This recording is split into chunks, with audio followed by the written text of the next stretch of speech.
Vallahi Allah Tacir Şahmaloğlu ilə sərhəd keçirib Belarusiyadan Rusiyaya gəlirim.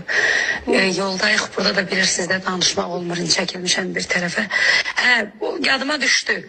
O xanım mən toy aparırdım Salyanda, ora dedilər olar mı istəyir də bu da oxusun burada bir mahnı. Bəs istəyirik ona bir mahnı oxusun dedi. Pulzada alın, Pulazada gəlməyib dedi. Pulla gətirməmişik. Dedim o nə demək Azərbaycanlımızdır, gəlsin, xoş gəlir. Dedilər Salyanda da bilirsiniz də balığın məskənidir. Quru silyotka balığı elə bil dedilər verəcək. Bir yeşikdə gilasla quru balıq. Ondan yadımda qalıb. Mənə də belə açığı dedim, kaş əli bunun çörəyə çatardı. Pul əvəzinə yəni. Dualarımı eşitdi.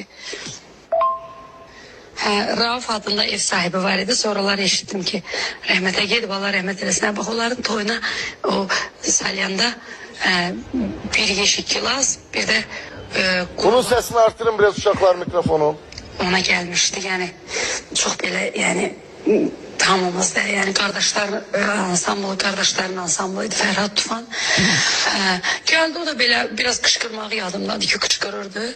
İndi hər bir oxu tərzi var.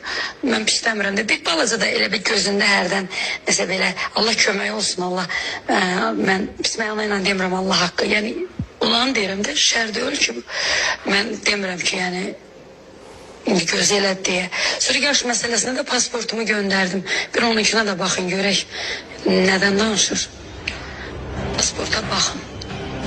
Onun vaxtı keçib deyirsiniz. Onun demək istəyir ki Pasport burada birçok. her vaxtı keçib deyib.